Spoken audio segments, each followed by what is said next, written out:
أما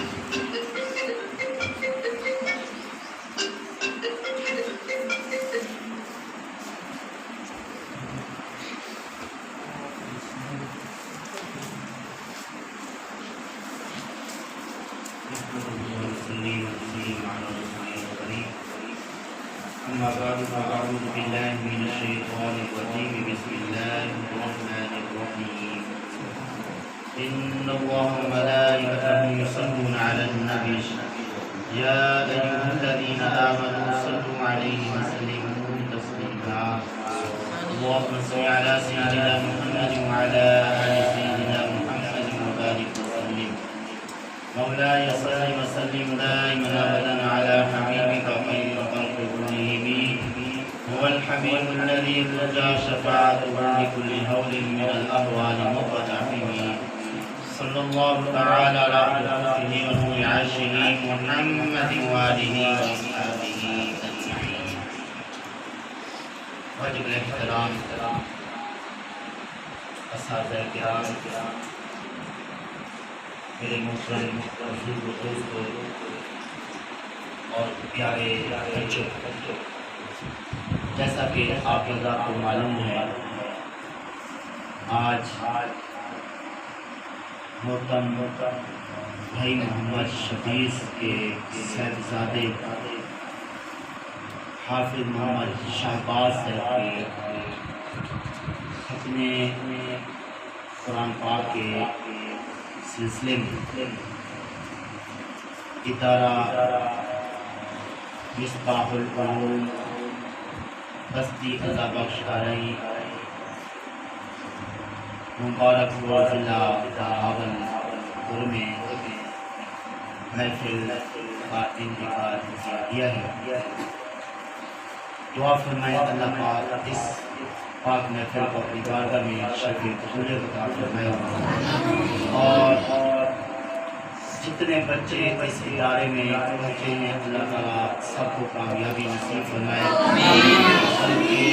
ہم اہل سنت و جماعت کے جتنے بھی مدارس اور ادارے جن میں قرآن و حدیث کی تعلیم دی جا رہی ہے، ان اداروں کو مدارس کو اللہ تعالیٰ کامیابی نصیب فرمائے، اور سب پڑھنے والوں کو کامیابی نصیب فرمائے، اور پڑھانے والوں پر بھی اللہ تعالیٰ خاص فضل و کرم فرمائے، اور ان اداروں کو جو تعاون کر کے چلوا رہے ہیں اللہ ان کے کاروبار کے اندر خیر و برکت عطا فرمائے، خصوصاً اس ادارے کے جتنے معاونین ہیں، میرے گرامی فرما محترم محمد عفان بھائی اور محمد منیب بھائی اور محمد منصب علی بھائی، محترم منیب بھائی اور صہیب بھائی، اللہ تعالیٰ ان کے بھی رزق مال جان میں برکتیں عطا فرمائیں، اور جو اس مدرسے کے ادارہ مصباح العلوم کے بانی ہیں اور جو اس مدرسے کی تعمیر کے اندر حصہ لے چکے ہیں، اللہ تعالیٰ ان پر بھی اپنا خصوصی کرم فرمائے۔ بہرحال اللہ پاک نے قرآن پاک کے اندر ارشاد فرمایا اتل ما اوحی الیک من الکتاب، محبوب آپ کی طرف جو کتاب وحی کی جاتی ہے آپ اس کی تلاوت فرمایا کریں۔ سبحان اللہ۔ تو آقا کریم صلی اللہ علیہ وسلم کو قرآن پاک کی تلاوت کرنے کا حکم ہوا، آپ صلی اللہ علیہ وسلم کے واسطے سے ہمیں بھی حکم ہے کہ ہمیں بھی قرآن پاک پڑھنے اور اس کی تلاوت کرنے کا حکم دیا گیا ہے، اس لیے ہمیں بھی قرآن پاک کی تلاوت کرنی چاہیے۔ اگرچہ ماشاءاللہ ہم اپنے بچوں کو قرآن پاک کی تعلیم دیتے ہیں، لیکن ساتھ ساتھ خود کو بھی قرآن پاک کی تلاوت کرنی چاہیے۔ ایک بچہ تھا، اس کو باپ نے کہا تم مدرسے میں پڑھنے جاؤ، تو آگے بچہ باپ کو کہنے لگا آپ نے قرآن پاک پڑھا ہوا ہے یا آپ نے قرآن پاک حفظ کیا ہوا ہے؟ اگر آپ نہیں پڑھے ہوئے، حفظ آپ نے نہیں کیا، تو پھر مجھے کیوں مدرسے میں پڑھنے کے لیے بھیج رہے ہیں؟ اگر ماں باپ خود قرآن پاک کی صبح اٹھ کے تلاوت کریں، قرآن پاک چلے نہیں بھی پڑھے ہوئے، کم از کم قرآن پاک کی زیارت بھی کر لیں، تو پھر بھی اس کا بچوں پہ اثر ہوتا ہے۔ چلے ہمارے ماں باپ جو ہے وہ قرآن پاک اٹھاتے ہیں، ان کو اگرچہ پتہ نہیں ہوتا کہ ماں باپ پڑھے ہوئے ہیں یا نہیں، لیکن جب قرآن پاک اٹھائیں گے، اس کی زیارت کریں گے، اس کا بچوں پہ بہت اثر پڑے گا۔ کہ اگر ہمارے ماں باپ بوڑھے ہیں اور اتنی عمر ہو چکی ہے، اگر وہ ذوق شوق سے قرآن پاک اٹھاتے ہیں، زیارت کرتے ہیں اور اس کی تلاوت کرتے ہیں، ہمیں بطریق اولا اس کو پڑھنا چاہیے اور اس کی تلاوت کرنی چاہیے۔ حضرت عمر فاروق رضی اللہ تعالیٰ عنہ اور حضرت عمر فاروق رضی اللہ تعالیٰ عنہ، حضرت عثمان غنی رضی اللہ تعالیٰ عنہ، یہ دونوں حضرات صبح اٹھتے قرآن پاک کو اٹھاتے، چوم کر اپنی آنکھوں پہ لگاتے تھے۔ اس طرح ان کی سنت پر بھی عمل ہو جائے گا اگر صبح اٹھ کے ہم قرآن پاک کی تلاوت کریں، قرآن پاک کی زیارت کریں۔ میرے پردادا صاحب حضرت قبلہ محترم محمد الہی بخش صاحب رحمۃ اللہ علیہ، بندہ ناچیز جب چھوٹی سی عمر میں تھا تو ان کو دیکھا کرتا تھا کہ صبح اٹھ کے قرآن پاک اٹھاتے اور اس کو چومتے اور اپنی آنکھوں پہ لگاتے تھے۔ اس طرح ہمارے جو بڑے تھے، دیکھیے کس قدر ان کو قرآن پاک سے پیار تھا،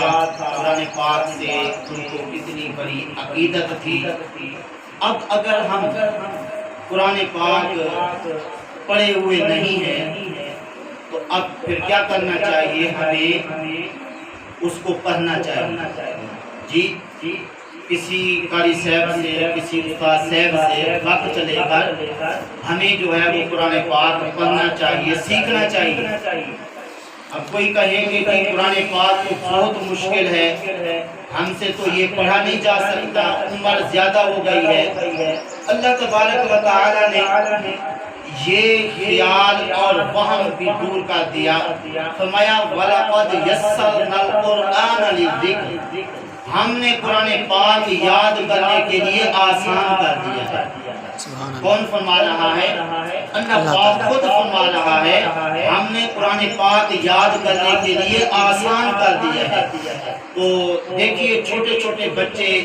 جب کوشش کرتے ہیں، محنت کرتے ہیں، ماشاءاللہ چھوٹی سی عمر میں قرآن پاک جو ہے وہ حفظ کر لیتے ہیں۔ مثال کے طور پر میرا بیٹا ہے محمد حبیب الرحمن، ماشاءاللہ اس نے 10 ماہ میں قرآن پاک حفظ کیا۔ اس طرح اگر بچے ذوق شوق سے پڑھیں، اللہ تعالیٰ کا خاص فضل ہو جاتا ہے، کرم ہو جاتا ہے۔ تو اس طرح محنت سے پیارے بچوں قرآن پاک پڑھیں، اور قرآن پاک جو نازہ پڑھ رہے ہیں وہ محنت سے پڑھیں، جو حفظ کر رہے ہیں وہ حفظ کرنے کی کوشش کریں، اپنا وقت بچائیں، یہ سمجھ کر کہ اللہ تعالیٰ نے قرآن پاک کو ہمارے یاد کرنے کے لیے آسان کر دیا ہے۔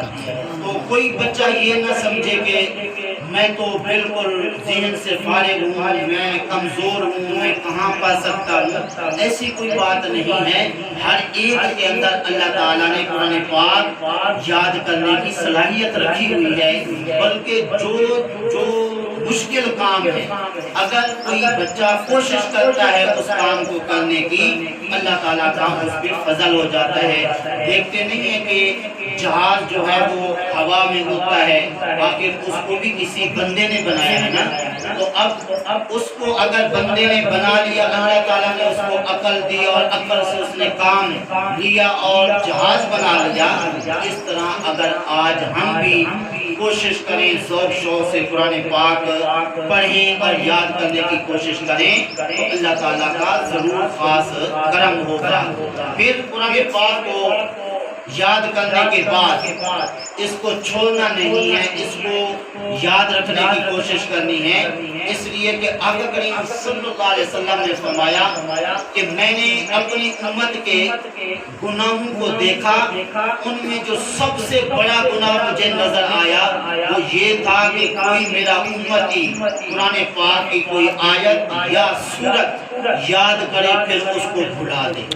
تو گویا کہ قرآن پاک کی ایک آیت یا سورت کا یاد کر کے بھلا دینا،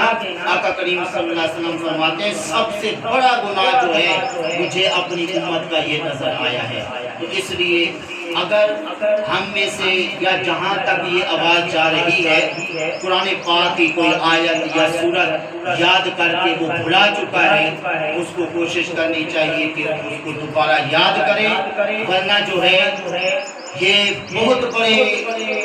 گناہ کا مستاق بن جائے گا، بہت بڑا گناہ گار اللہ رسول کے ہاں جو ہے وہ بہت بڑا مجرم قرار پائے گا۔ اس لیے زندگی میں اگر یاد کرنا شروع کر دے گا، یاد نہ بھی کر سکا، موت آ گئی، پھر بھی اللہ تعالیٰ کے فضل و کرم سے اس کی بخشش ہو جائے گی۔ اللہ کا فضل اور کرم دیکھو احادیث میں آتا ہے، جو بچہ قرآن پاک ناظرہ پڑھ رہا تھا اس کو موت آ گئی، وہ مر گیا، قبر کے اندر اللہ تبارک و تعالی اس کے لیے فرشتہ مقرر کر دے گا جو قبر کے اندر اسے قرآن پاک یاد کروائے گا، جب قیامت کے دن اٹھے گا تو وہ حافظ قرآن ہوگا۔ تو اس لیے بچے یا بڑے سب کو کوشش کرنی چاہیے کہ قرآن پاک اگر نہیں پڑھے ہوئے قرآن پاک کو پڑھیں، اور جو پڑھے ہوئے ہیں ان کو قرآن پاک روزانہ کی بنا پہ پڑھتے رہنا چاہیے۔ خصوصاً شعبان المعظم کا مہینہ جاری و ساری ہے، اس میں خصوصاً جو حفاظ کرام ہیں ان کو قرآن پاک ماہ رمضان المبارک کے لیے جو ہے وہ یاد کرنے کے لیے ابھی سے کوشش کرنی چاہیے۔ ہمارے بعض بزرگان دین ایسے گزرے ہیں جو شعبان المعظم کے اندر اپنے کاروبار اور دکانیں بند کر دیتے تھے، صرف قرآن پاک کی تلاوت کرتے، اور کیوں؟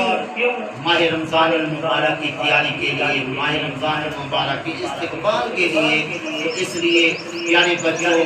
آپ بڑے خوش نصیب ہیں کہ اللہ پاک نے آپ لوگوں کو مدرسے میں قرآن پاک پڑھنے کا موقع عطا فرمایا ہے۔ دیکھیں قرآن پاک کی تلاوت کرنے اور قرآن پاک کو پڑھنے، دین کا علم حاصل کرنے کی اتنی برکات ہیں کہ آپ سن کر حیران ہوں گے کہ ایک عورت آئی، کہنے لگی کہ میرا بچہ بہت پڑھا لکھا ہے لیکن ہے بے روزگار، آپ دعا کر دیں اللہ تعالیٰ اس کے لیے کوئی نوکری کا سبب بنا دے۔ میں نے اس کو کہا اس کو کہیں سورۃ مریم پڑھا کریں، تو آگے کہنے لگی اوہ میرا بچہ قرآن پاک نہیں پڑھا۔ اب ذرا غور فرمائیں، اگر اس نے پی ایچ ڈی کی ہو، بڑا دنیاوی علم رکھتا ہے لیکن ہے وہ بے روزگار، اگر سبحان اللہ قرآن پاک پڑھا ہوا بچہ جو حافظ قرآن ہو، چاہے پورا نہ بھی پڑھا ہو لیکن چند مہینے چند سال مدرسے میں اس نے لگائے ہوئے ہوں اور قرآن پاک سے اس کی دوستی ہو، قرآن پاک کو پڑھتا ہو، تو وہ بچہ نہ خود بھوکا مرتا ہے، نہ جو ہے وہ اس کے ماں باپ اس کی وجہ سے پریشان ہوتے ہیں، بلکہ دین کا طالب علم قرآن پاک کا پڑھنے والا اپنا پیٹ بھی پالتا ہے، اپنے ماں باپ کا پیٹ بھی پالتا ہے، اور بلکہ جو دنیاوی علم حاصل کرنے والے لوگ ہوتے ہیں وہ باہر کے ممالک کے اندر پڑھ کے آتے ہیں لیکن ان کو ماں باپ کی عزت کا پتہ نہیں ہوتا، ماں باپ کے احترام کا پتہ نہیں ہوتا، لیکن ایک مدرسے کا طالب علم اور دین کا پڑھنے والا بچہ جو ہوتا ہے، چاہے وہ جتنا بھی بھی زیادہ پڑھ لکھ جائے، چاہے تھوڑا پڑھا ہوا ہو، لیکن اگر باپ بیمار ہوگا، ماں بیمار ہوگی، تو جا کے ماں کے پاؤں دبائے گا اور باپ کے پاؤں دبائے گا، اور جب دیکھے گا ماں تھکی ہوئی ہے، باپ تھکا ہوا ہے، جا کے پاؤں دبائے گا اور بازو دبائے گا، کندھے دبائے گا کہ میری ماں جو ہے تھکی ہوئی ہے، تھکاوٹ دور ہو جائے، باپ تھکا ہوا ہے، تھکاوٹ دور ہو جائے۔ باپ اگر کام کر رہا ہو تو یہ دین کا طالب علم جو ہے وہ دیکھ کر برداشت نہیں کرے گا کہ میرا باپ کام کرتا رہے میں بیٹھا رہوں، ایسے کیسے ہو سکتا ہے؟ اگر کوئی جٹ ہے، کسی لی ہوئی ہے، کہیں لی ہوئی ہے، تو وہ بیٹا دین کا طالب علم، دین پڑھنے والا، وہ جا کے کہے گا ابا جی آپ بیٹھے، میں یہ کام کرتا ہوں۔ نہیں بیٹا آپ نہیں کر سکتے، کوئی بات نہیں، آپ بتائے جائیں، میں یہ چاہتا ہوں، چلیں کبھی نہ کبھی مجھے طریقہ آ ہی جائے گا۔ لیکن جو دنیا کا علم کرنے والا ہے وہ تو باپ کو کام کرتا ہوا دیکھے گی، ابھی نہیں، ٹھیک ہے جی ان کا یہ کام ہے، یہ کریں میں کیوں کروں۔ تو اس طرح ماں باپ کو بہت کم لوگ ہوتے ہیں جو خوش کرتے ہیں اور ماں باپ کا احترام کرتے ہیں۔ دیکھیے جو طالب علم دین کا ہوتا ہے ہمیشہ وہ ماں باپ سے دعائیں لیتا ہے، کیوں؟ ماں باپ کی خدمت بھی کرتا ہے، ماں باپ کو خوش بھی کرتا ہے، ماں باپ کا ادب و احترام بھی کرتا ہے، اور اسی ادب و احترام کی برکت سے اللہ تعالیٰ کس بڑے مقام سے اس کو نواز دیتا ہے۔ آئیے ذرا ایک حدیث پاک سنیے، حضرت انس رضی اللہ تعالیٰ عنہ فرماتے ہیں، اور یہ درِ منصور تفسیر کے اندر حدیث شریف درج ہے، آقا کریم صلی اللہ علیہ وسلم نے فرمایا اے انس ارحم الصغیرہ ووقر الکبیرہ تکن من رفقاء یوم القیامہ، اے انس تم چھوٹوں پہ شفقت کیا کرو، بڑوں کا ادب کیا کرو، قیامت کے دن تم میرے دوستوں میں سے ہو جاؤ۔ سبحان اللہ۔ یہ دین کا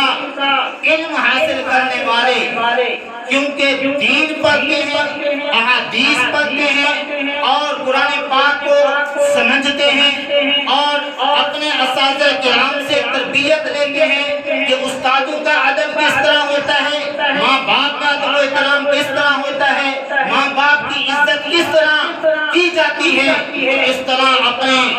دینی اساتذہ سے تربیت حاصل کر کے وہ ماں باپ کا ادب و احترام کرتے ہیں۔ اللہ تعالیٰ کے محبوب صلی اللہ علیہ وسلم، ہمارے آقا کریم صلی اللہ علیہ وسلم کے دوستوں میں ان کا شمار ہو جاتا ہے۔ پھر اللہ تعالیٰ اتنی بڑی ان کو عزت دیتا ہے، چند پارے اگر پڑے ہوئے ہوں، لوگ حافظ صاحب کہتے ہیں، حافظ صاحب کیا حال ہے آپ کا، ہیں جی بس پہ جا رہا ہو، کہتے ہیں حافظ صاحب آؤ ادھر آپ بیٹھیں، آپ کو تو اللہ نے بڑی دولت دے رکھی ہے قرآن پاک، کہ قرآن پاک کی تعلیم جس کو آ جائے، جو قرآن پاک حفظ کر لے، قرآن پاک کو یاد کر لے۔ حضرت ابو بکر رضی اللہ تعالیٰ عنہ فرماتے ہیں کہ بڑا خوش نصیب آدمی ہے اگر یہ قرآن پاک جس کو دولت قرآن پاک کی دی گئی ہے، یہ بہت بڑی نعمت ہے۔ حضرت ابو بکر فرماتے ہیں جس کو دولت قرآن پاک دی گئی ہے، آدمی کو اگر اپنے آپ کو غریب سمجھتا ہے اس سے بڑا بیوقوف کوئی نہیں ہے۔ اس لیے بڑے بڑے بنگلے والوں کو، بڑے بڑے پلاٹ والوں کو اور مربے والوں کو دیکھ کر ہم دین کا علم حاصل کرنے والوں کو دل تھوڑا نہیں کرنا چاہیے، بلکہ یاد رکھو اللہ نے جو قرآن پاک کی دولت ہمیں دے رکھی ہے یہ ہماری بہت بڑی خوش نصیبی ہے جی، کہ جو مربے والے ہوتے ہیں یاد رکھیے ان کو نہ رات کو چین ہوتا ہے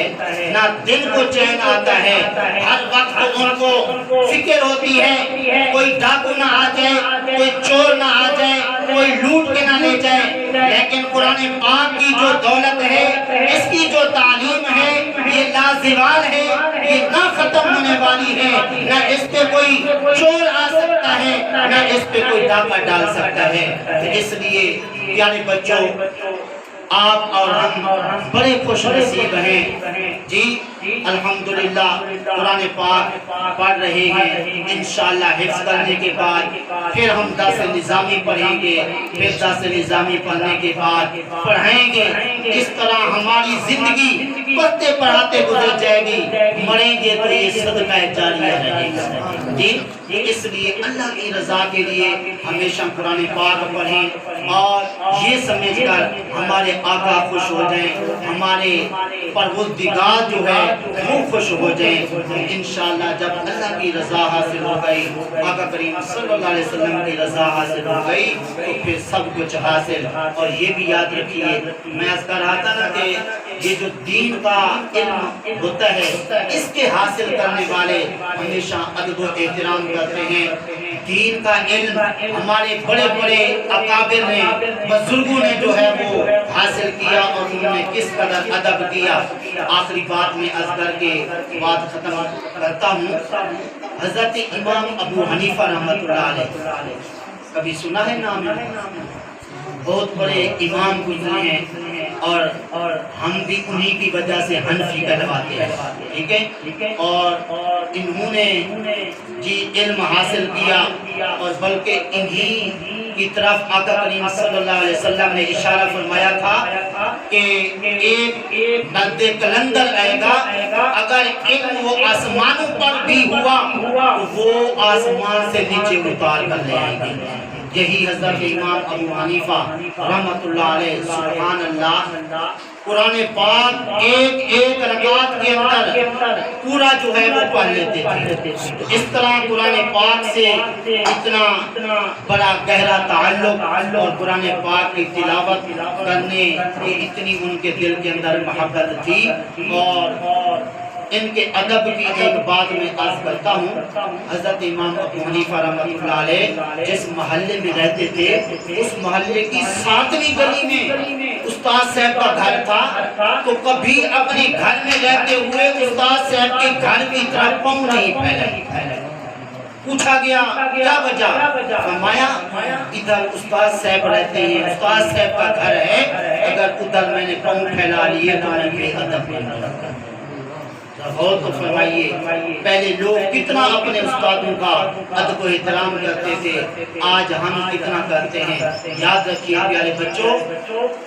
بڑے جو ہیں چاہے استاد ہوں چاہے ماں باپ ہوں کوئی بھی بڑی عمر والا شخص ہو اس کے اعمال چاہے جس قسم کے بھی ہم نے ان کو اس لحاظ سے دیکھنا ہے کہ وہ بڑے آقا کریم صلی اللہ علیہ وسلم نے فرمایا جب کسی بڑے کی طرف دیکھو یہ سمجھ کر دیکھو کہ ان کی عمر زیادہ ہے نیکیاں ان کی زیادہ ہیں اور تمہاری جو ہیں نیکیاں کم ہیں اور اسی طرح جب تم چھوٹے کی طرف دیکھو یہ سمجھ کر کہ وہ چھوٹا ہے گناہ اس کے کم ہے اور تمہاری عمر بڑی ہے تمہارے گناہ زیادہ ہوں گے تو اس لیے یہ ذہن میں رکھ لیجئے ہمیشہ ادب و احترام کرنا ہے ماں باپ کا بھی استادوں کا بھی ایک حرف بھی کسی کے پاس پڑھ لیا ہے وہ استاد ہے وہ چاہے جی اللہ نہ کرے کسی قسم کی کوئی دکھ کی بات کر کے کوئی تکلیف پہنچائے ہم نے ہمیشہ استاد ہونے کی نظر سے دیکھنا ہے ان کو اور بڑا ان کو سمجھ کر دیکھنا ہے اس لیے کہ آقا کریم صلی اللہ علیہ وسلم نے یہی سبق دیا ہے کہ بڑے کو اس نظر سے دیکھو کہ تم سے بڑا ہے نیکیاں کی زیادہ ہیں اور چھوٹے کی طرف اس طرح دیکھو کہ وہ چھوٹا ہے جی اور تم بڑے ہو اور اس چھوٹے کے گناہ کم ہیں تمہارے گناہ زیادہ ہوں گے بہرحال پیارے بچوں میں ایک بار پھر جو ہے محمد شہباز بھائی جو ماشاءاللہ ابھی قرآن پاک ختم کر چکے ہیں ان کو بھی مبارکباد دیتا ہوں اور ان کے والد گرامی اور ان کی والدہ محترمہ جی ان کو بھی مبارکباد دیتا ہوں اور آپ سب حضرات کو مبارکباد دیتا ہوں کہ ماشاءاللہ آپ کے وہ بھائی ہیں آپ کے کلاس فیلو ہیں جی تو اس لیے ان کا یہ جذبہ پڑھنے کا اور ان کے قرآن پاک ختم کرنے کو دیکھتے ہوئے ہمیں بھی جذبہ اپنے دل میں رکھنا چاہیے، زیادہ سے زیادہ محنت کر کے پڑھنا چاہیے۔ حضرت داتا صاحب علیہ الرحمۃ کے نام سنا ہو آپ نے، جی بہت بڑے ولی ہیں اللہ تعالیٰ کے، وہ جس مدرسے میں پڑھتے تھے نا وہ بادشاہ بن گیا۔ تو ایک دن بادشاہ آیا مدرسے کے سلسلے میں کچھ معلومات کے لیے، تو سارے بچے استاد اٹھ کے جو ہے اس کا استقبال کرنے کے لیے گئے۔ حضور داتا صاحب علیہ الرحمۃ بیٹھے رہے۔ بادشاہ نے دیکھا کہ ایک بچہ آرام سے بیٹھا پڑھ رہا ہے، پوچھا کہ یہ بچہ کون ہے؟ کہا یہ فلاں نام ہے ان کا۔ تو بادشاہ نے کہا اگر یہ بچہ جو ہے نہ ہوتا میں آج مدرسہ بند کر کے جاتا۔ تو آپ ذرا غور فرمائیں کہ حضور داتا صاحب علیہ الرحمۃ نے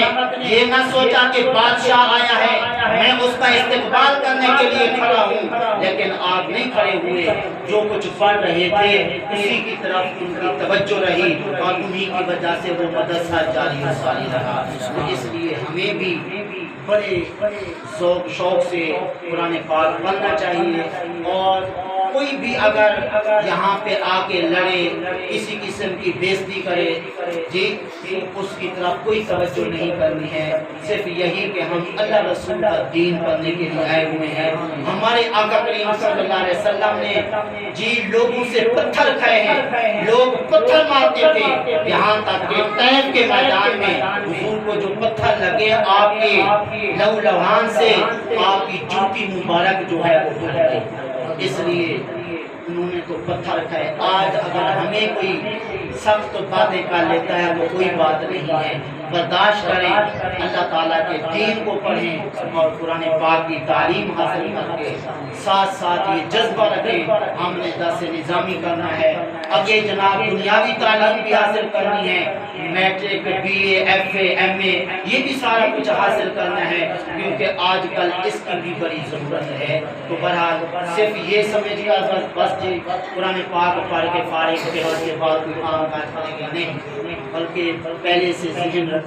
ہم نے انشاءاللہ قرآن پاک حفظ کرنا ہے، پھر آگے جی درس نظامی پڑھنا ہے انشاءاللہ۔ آپ کے سامنے ہے دو استاد جو ہے وہ درس نظامی بھی پڑھتے ہیں ماشاءاللہ، بڑے بینتی دو استاد جو ہیں وہ ادھر پڑھاتے ہیں، حضرت علامہ مولانا استاد علامہ حضرت اللہ سجاد صاحب دعوت برکات عالیہ اور علامہ محمد عاشق صاحب دعوت برکات عالیہ وہ بھی ادھر پڑھاتے ہیں ماشاءاللہ۔ اس وقت حضرت اللہ قاری محمد خلیل صاحب، حضرت اللہ قاری محمد صدیق صاحب ماشاءاللہ یہ اس مدرسے کے جی رونق بھی ہے ماشاءاللہ۔ یہ آپ حضرات کو تعلیم دیتے ہیں تو ہمیشہ یاد رکھیں کہ بڑوں کا ادب جو ہے وہ لازمی ہے، اگر بڑوں کا ادب نہیں کریں گے تو نقصان جو ہے وہ ہم بے ادب لوگوں کا ہوگا، جن کا ادب چاہیے ان کا ادب نہیں کریں گے تو ان کی عزت میں کوئی فرق نہیں آئے گا۔ دعا ہے اللہ تعالیٰ کے پاک بارگاہ میں جو کچھ کہا صحیح فرمائے، توفیق عطا فرمائے، وآخر دعوانا